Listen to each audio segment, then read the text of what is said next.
Ilara was a ghost, a whisper of a girl in a world of roaring wolves. She was classified as wolfless, an omega of the Blood Moon Pack, which was a sentence worse than death. It meant she was less than nothing, a creature of utility, born to scrub floors and endure the casual cruelty of those blessed by the moon goddess with a second form. Her existence was a tapestry woven from the threads of pain, hunger, and a bone-deep cold that had nothing to do with the wind that rattled the thin walls of her shack.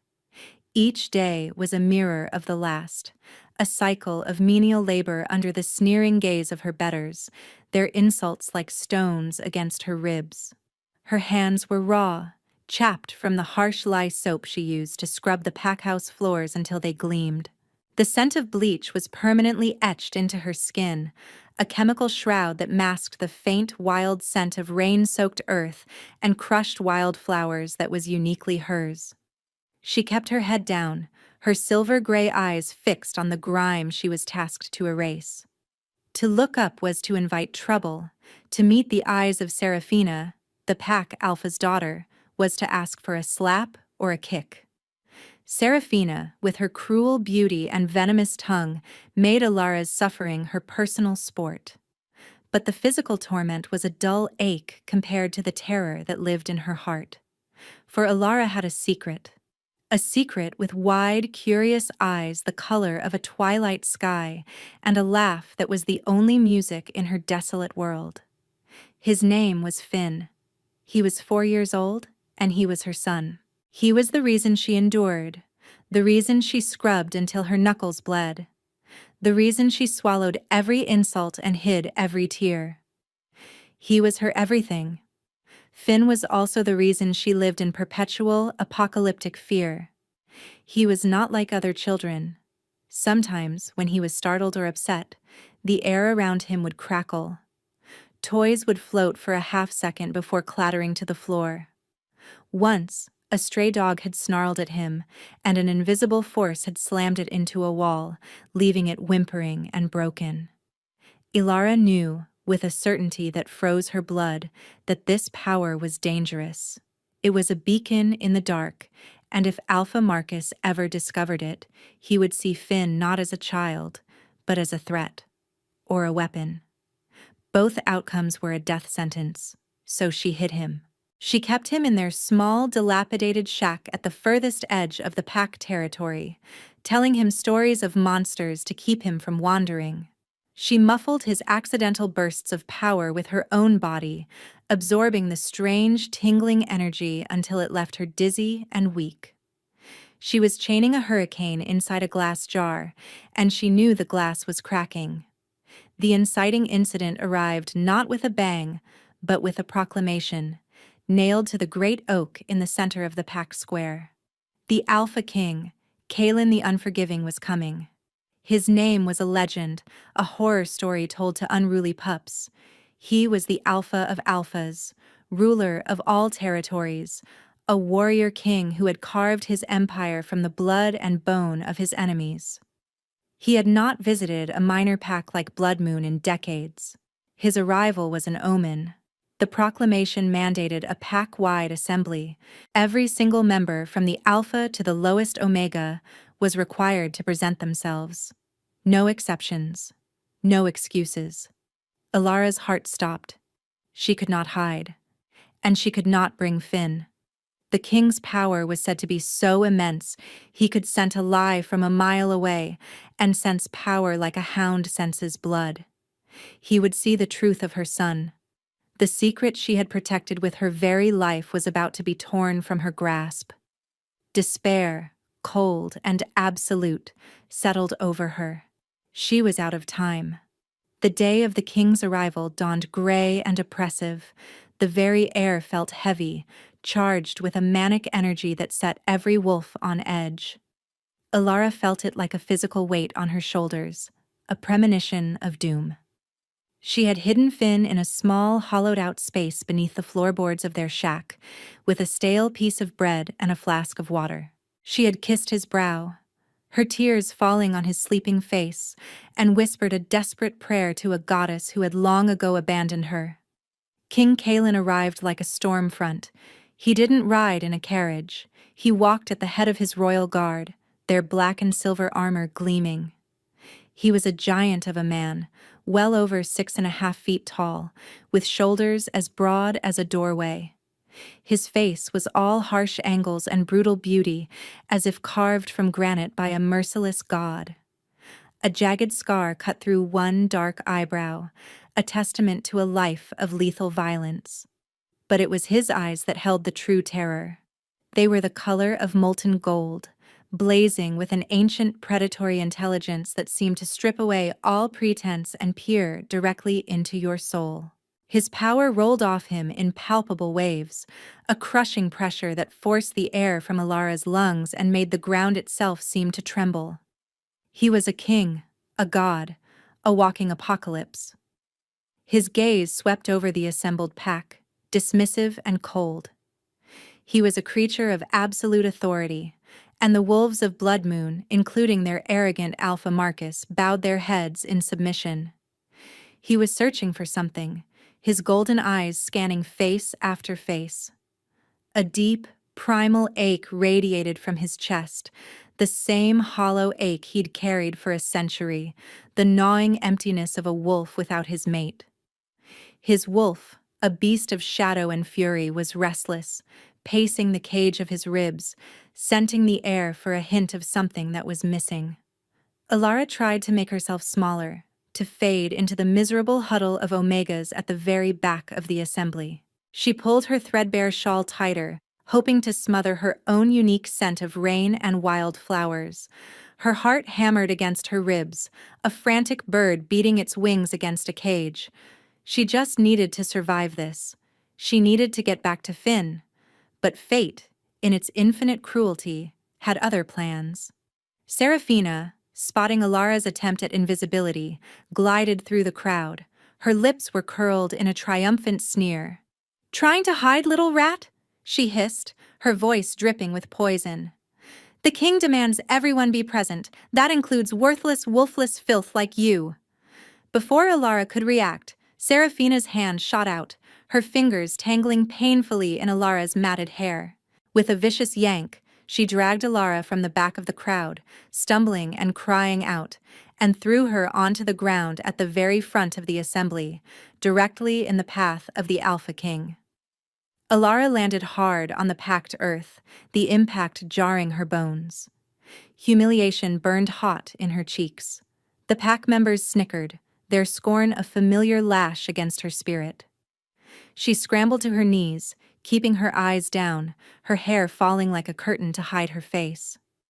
She prayed he would just pass her by, that he would dismiss her as the insect she was meant to be. But he stopped. The crushing weight of his presence intensified, focused entirely on her. The world went silent. The snickering died. The only sound was the frantic beat of her own heart. Slowly, terrified, she lifted her head. Their eyes met. For King Kalen, the world fractured. A scent, intoxicating and forbidden, slammed into him like a physical blow. Rain-soaked earth, crushed wildflowers, and something else, something pure and powerful, like moonlight given form. It was the scent he had dreamed of, the scent his soul had craved for 100 lonely years. It cut through the stench of the subservient pack, a singular, perfect note in a cacophony of noise. His golden eyes locked onto the kneeling Omega, onto her wide, terrified, silver-gray eyes. His wolf rose up within him, a feral god awakened from slumber, and roared a single possessive word that echoed in the marrow of his bones. Mine. For Alara, the connection was a lightning strike. A dizzying, terrifying warmth flooded her veins, chasing away the perpetual cold for the first time in her life. It was a magnetic pull, a force of nature that demanded she rise, that she go to him. It felt like coming home to a place she had never been. The terror was still there, a frantic scream in the back of her mind, but it was now tangled with a new, bewildering emotion, a sense of belonging. She saw not just a king, but a protector. not just a tyrant, but a sanctuary. Her soul recognized his before her mind could even process the impossibility of it all. The most powerful man in the world, the Alpha King, was her mate. And she was a wolfless Omega with a secret that could get them all killed. King Kalen took a step forward, his entire being singularly focused on the woman at his feet. The world around them had ceased to exist.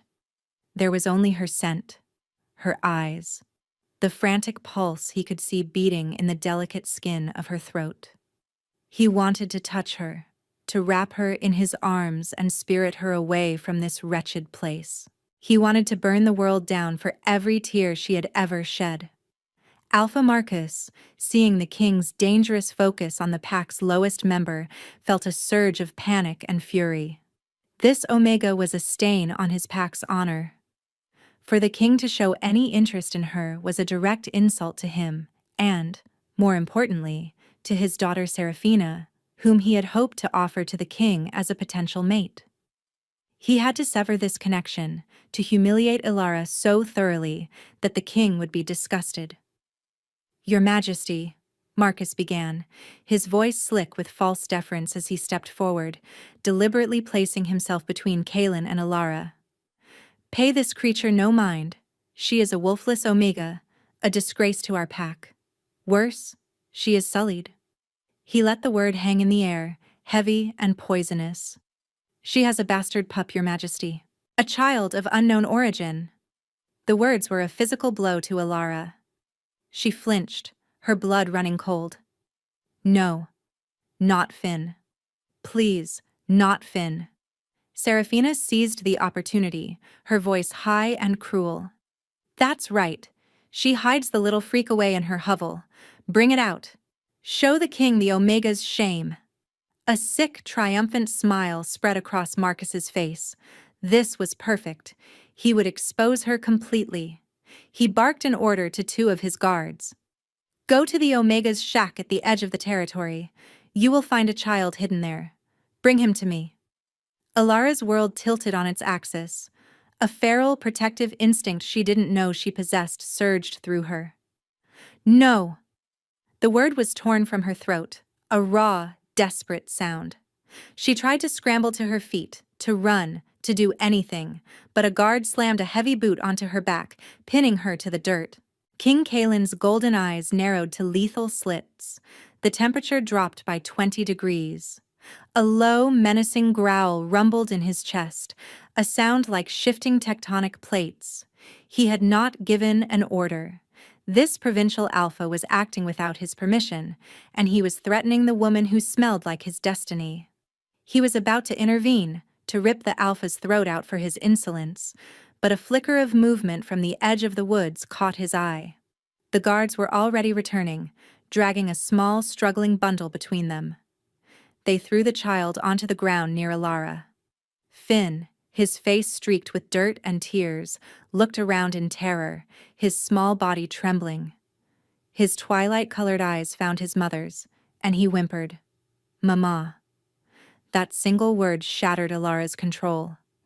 Every ounce of her being screamed to protect him. Marcus loomed over the boy, a predator enjoying his power.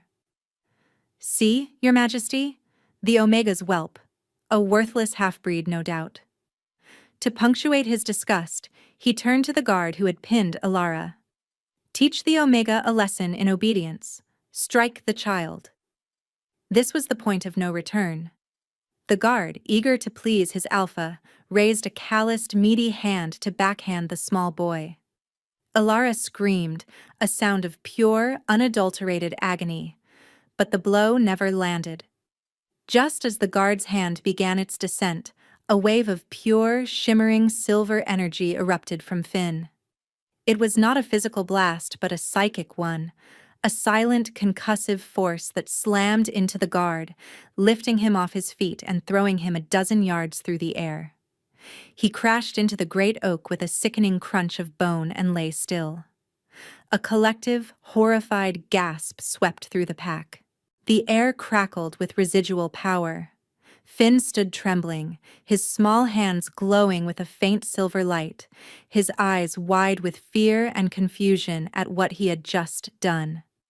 The secret was out.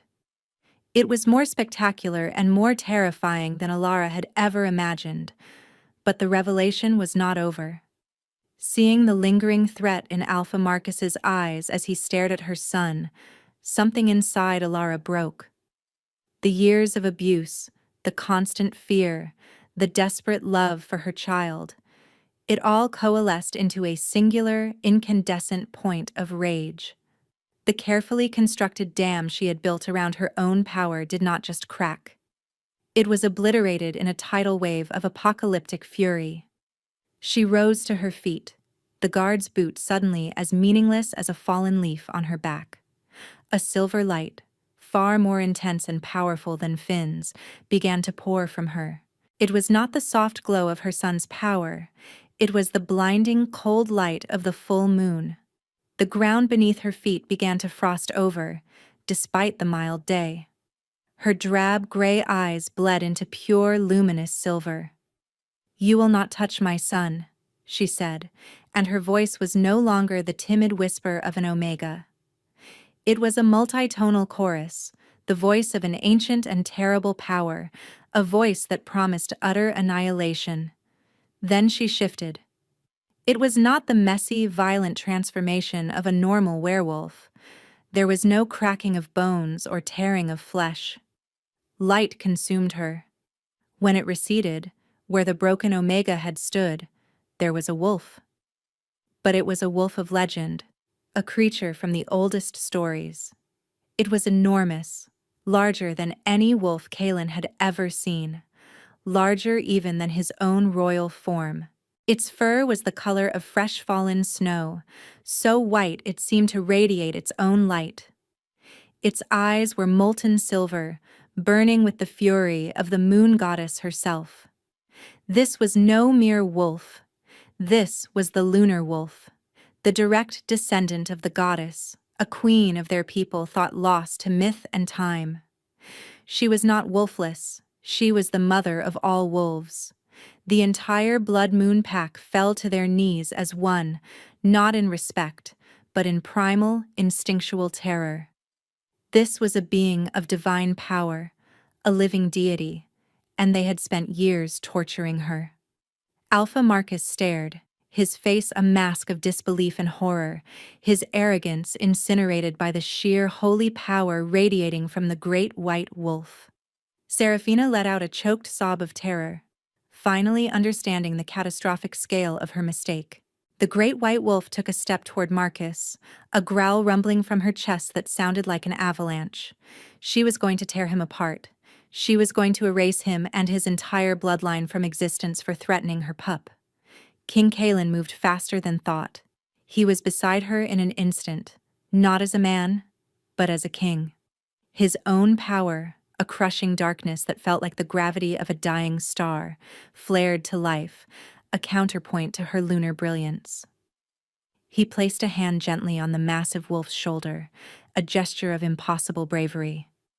The divine fur was cool to the touch, like silk and starlight. He leaned in close, his lips near her massive, tufted ear. The entire world held its breath, waiting to see if the lunar wolf would rip their king to shreds. In the sudden, ringing silence, he whispered, his voice a low, urgent command meant only for her. "They will die for this. I swear it on my life. But not like this. Let the world see your justice, my queen." Then he looked at the glowing child who was now staring at his mother in awe. He added the words that would change everything, the words that would offer a shield of absolute protection and seal their fate forever. "Say the child is mine." It was a command, a plea, and a promise all in one. It was a masterful political move, a declaration of alliance, and the truest vow a mate could make. He was claiming not only her, but her son, shielding him with the unassailable power of the royal line. Alara, even in her divine rage, understood. The fury receded just enough for clarity to return. She looked at Kaelin, her mate, who stood beside her without a trace of fear, only fierce, unwavering support. She looked at her son, who needed a father and a protector. And she looked at her tormentors, who deserved not a quick death, but a cold, public justice. Slowly, majestically, the great white wolf nodded. She shifted back, the silver light coalescing until she stood once more as a woman. But she was not the same woman.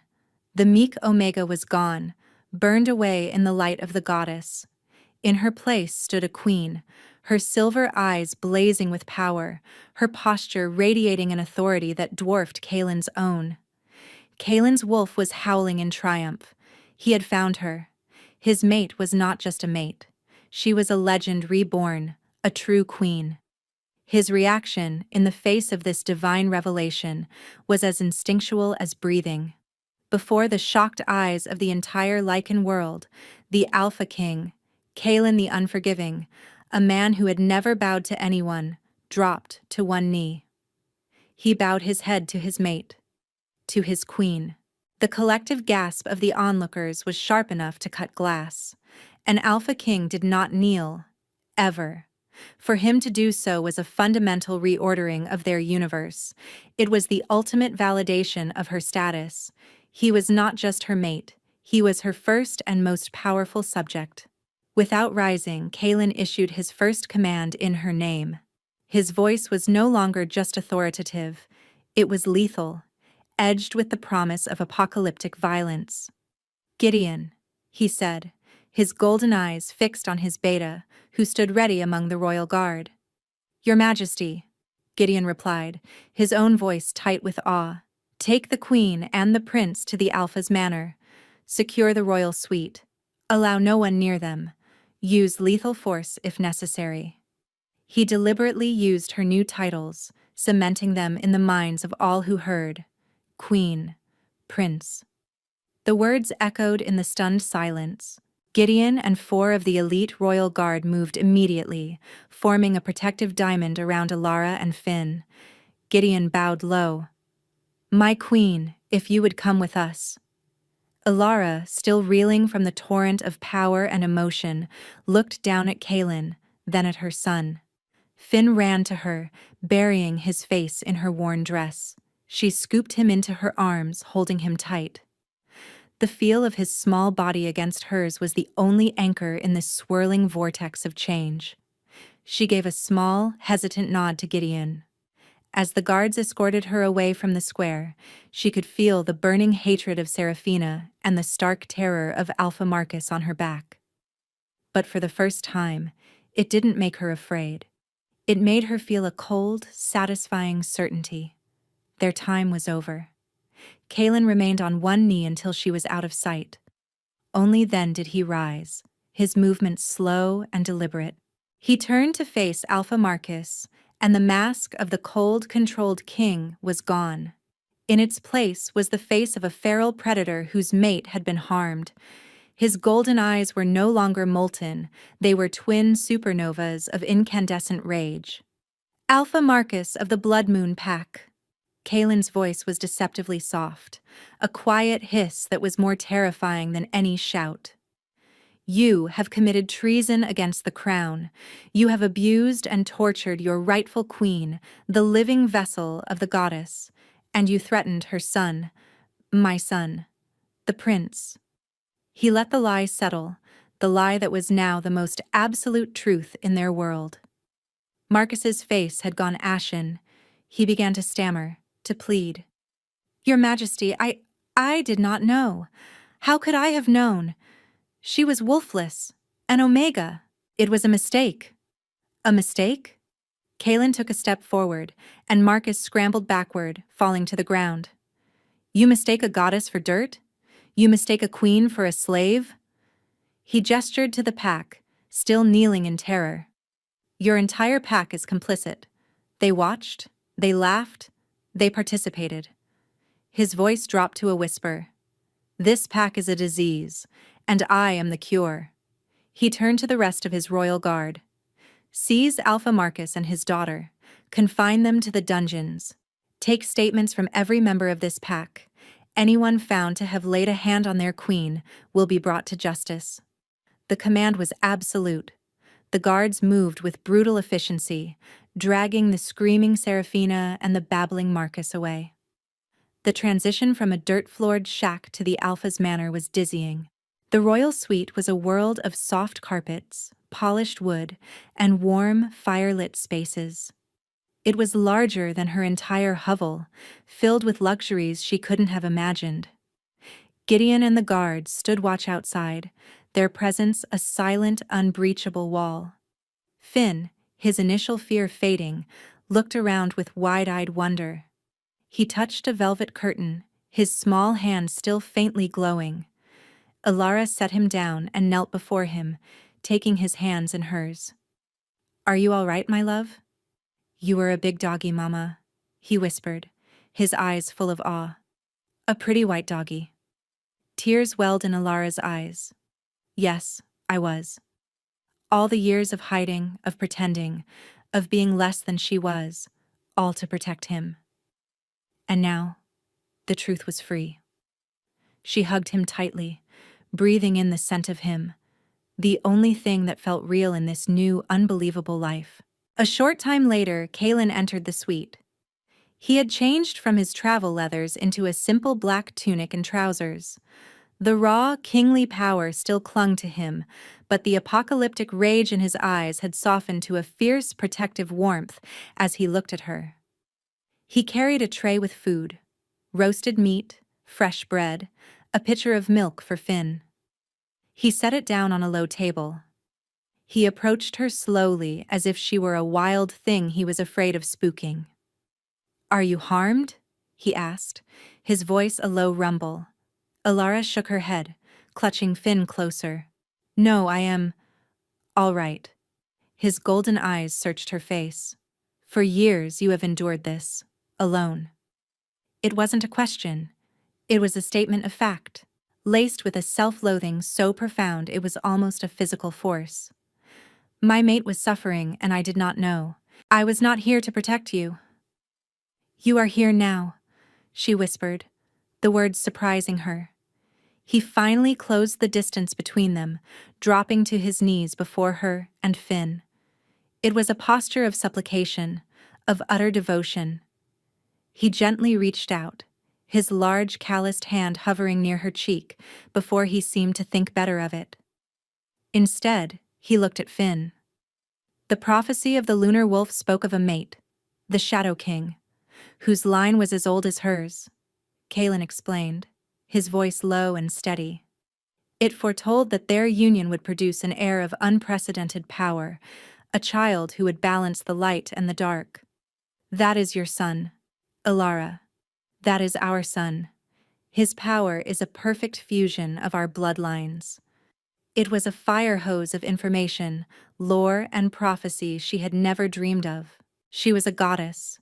He was a king of shadow, and their child was the subject of ancient legend. It was too much to absorb. "Why did you hide?" he asked softly. "Your power.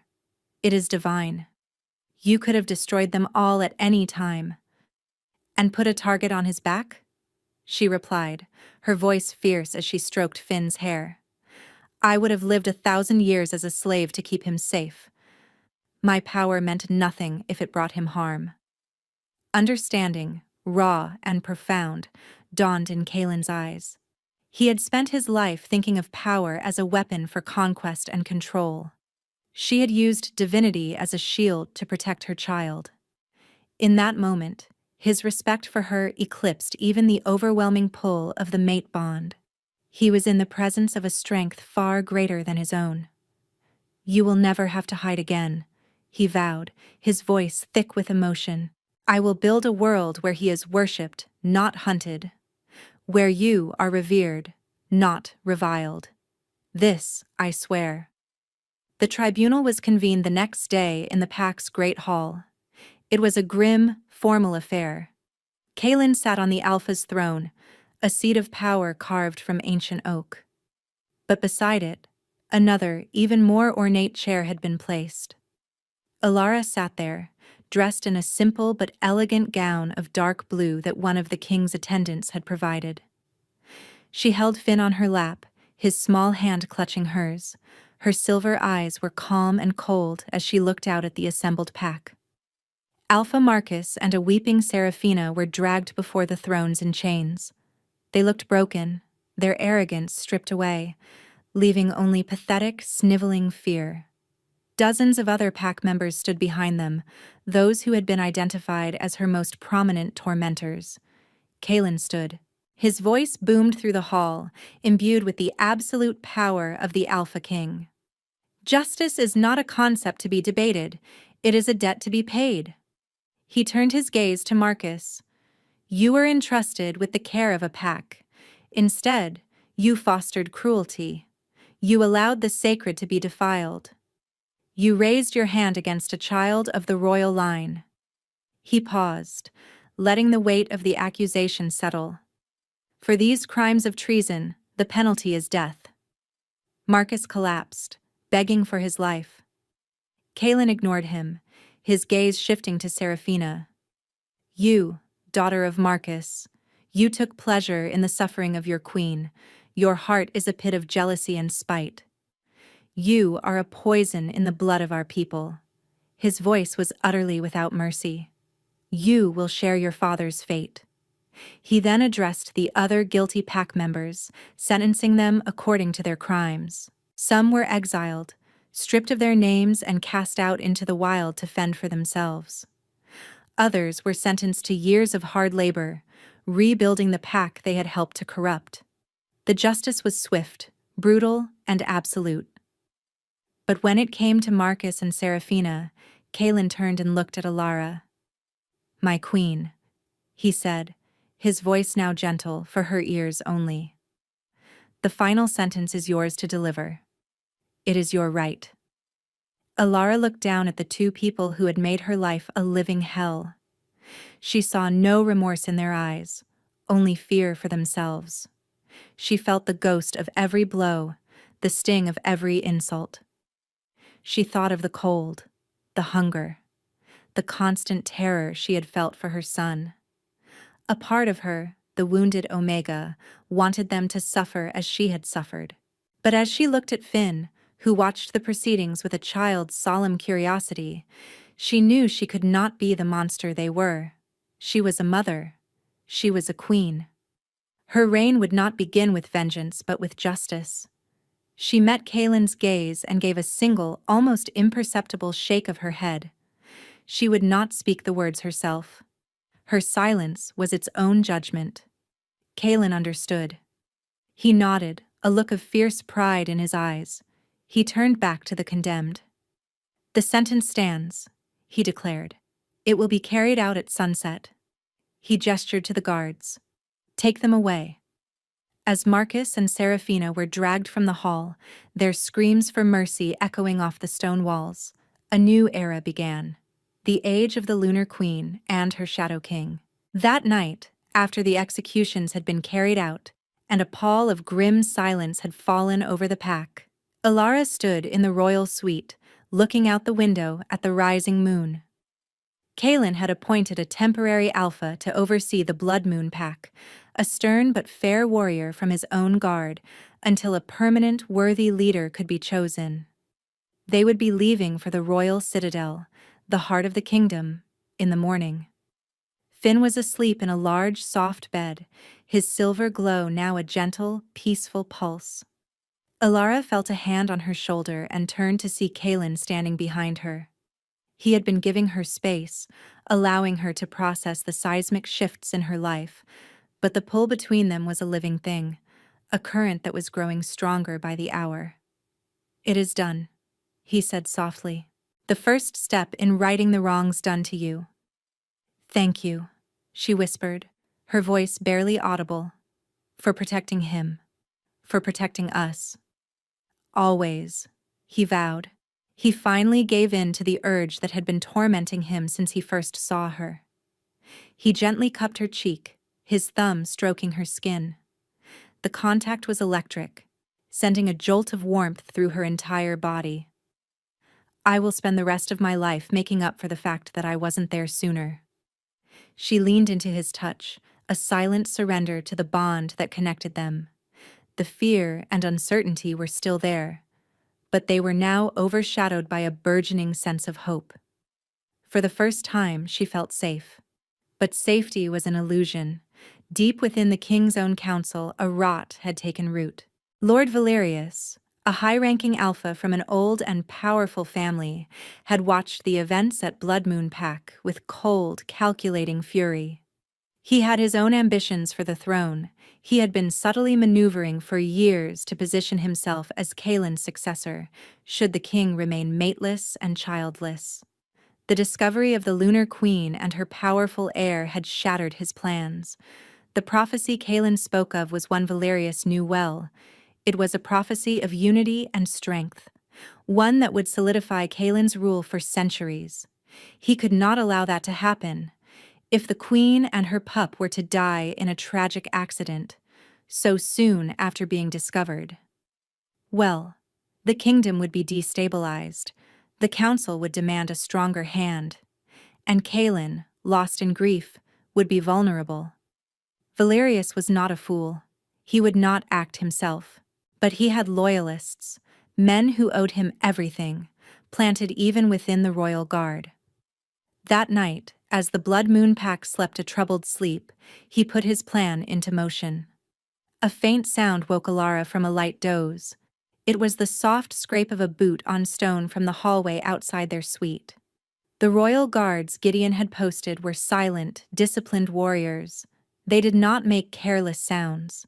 A primal instinct honed by years of living in constant danger screamed at her.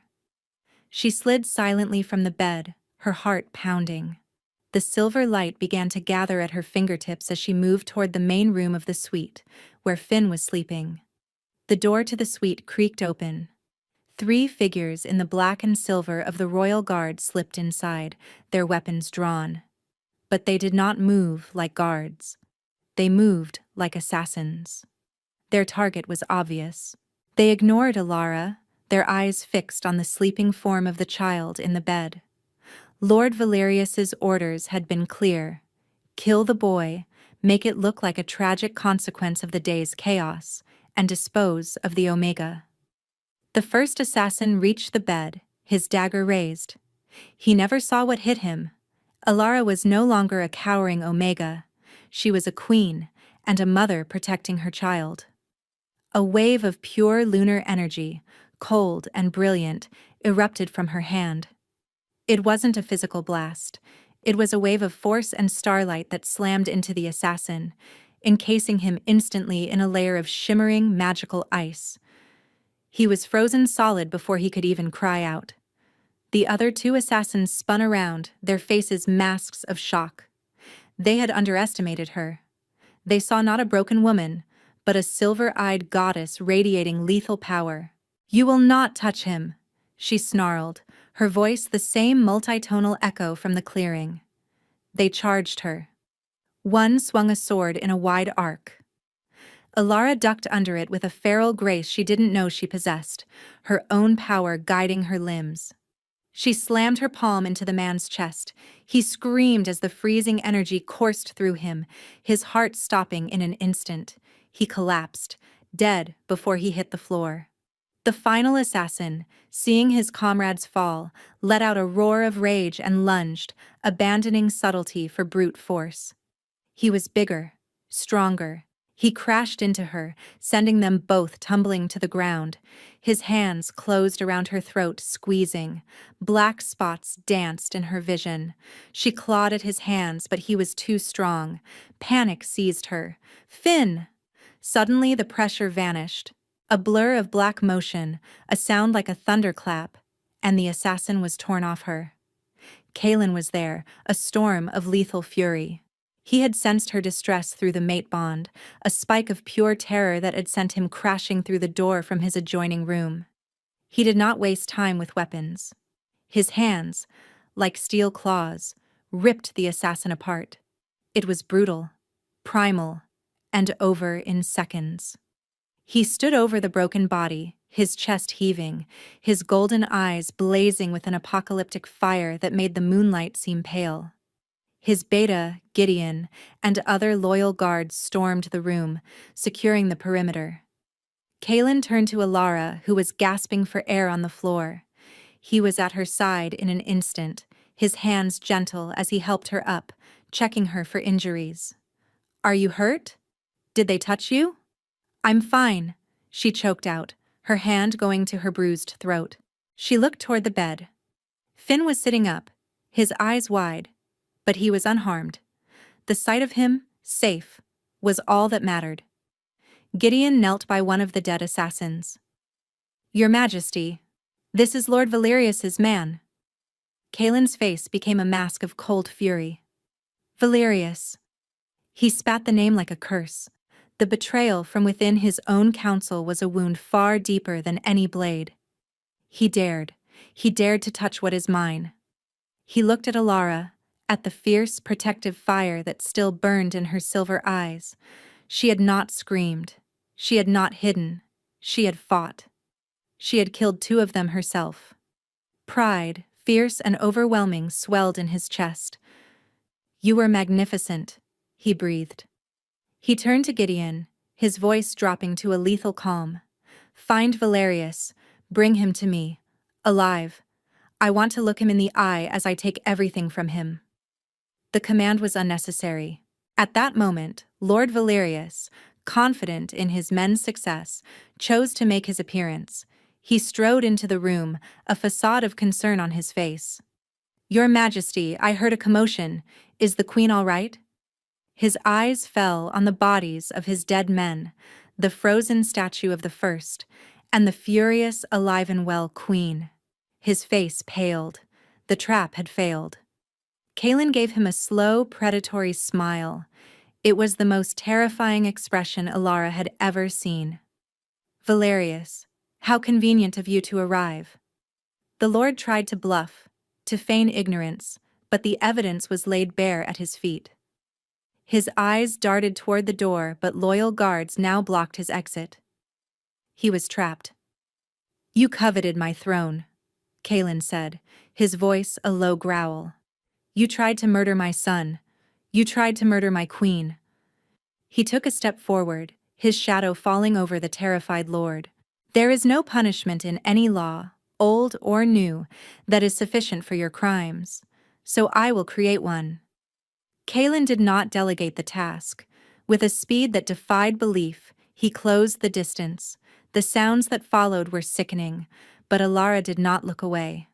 She stood tall, Finn now safely in her arms, and watched as the King of Shadows dispensed his brutal final justice. The threat was neutralized. For now, they were safe. 6 months later. Alara stood on the grand balcony of the royal citadel, a fortress of black stone and silver filigree carved into the side of a mountain. The wind, clean and cold, whipped her long silver-white hair around her. She was no longer dressed in rags, but in a gown the color of the midnight sky, adorned with a simple silver circlet that marked her as queen. The title no longer felt strange. It felt like a skin she had finally grown into. Below her, the kingdom spread out, a patchwork of forests, rivers, and settlements under the light of the twin moons. It was her kingdom now, hers and Kaelin's.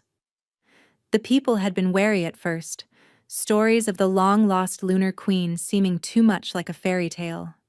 But they had seen her quiet strength, her kindness, and the fierce, undeniable love between her and their king. They had come to adore her. Finn, now almost 5, stood beside her, his hand in hers. He was taller, his twilight eyes bright with intelligence and a controlled power that no longer burst forth by accident. Kaelin had begun training him, teaching him to harness the incredible legacy that flowed through his veins. He was no longer a secret to be hidden, but a prince to be celebrated. A pair of strong arms wrapped around her from behind, and a familiar warmth enveloped her.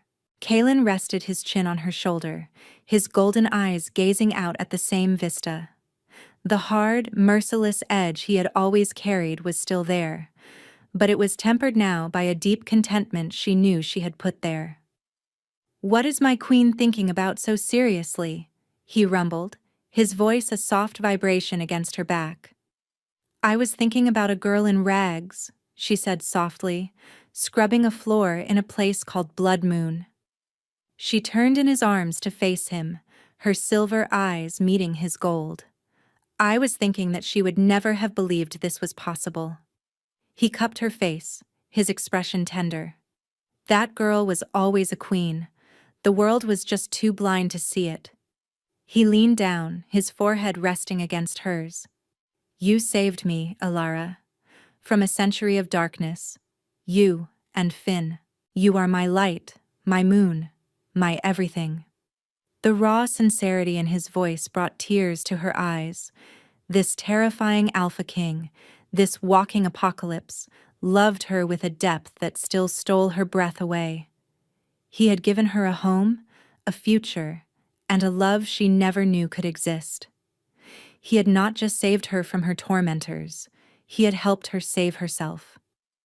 "And you," she whispered, her hand coming up to trace the scar over his eye, "are the shadow that makes the light worth seeing." He closed the small distance between them, his lips meeting hers in a kiss that was both passionate and deeply peaceful. It was a kiss of promises kept and futures yet to be written. It was the seal on their new reality, a world where the rejected Omega was a revered queen, the hidden child was a beloved prince, and the lonely king had finally found his home. A diamond, trampled into the mud, still shines with the fire of a star when held up to the light. Alara had been that diamond, and in the arms of her mate, under the light of the moon, she finally shone with a brilliance that lit up the entire world. Love, she had learned, was the only magic that was truly real.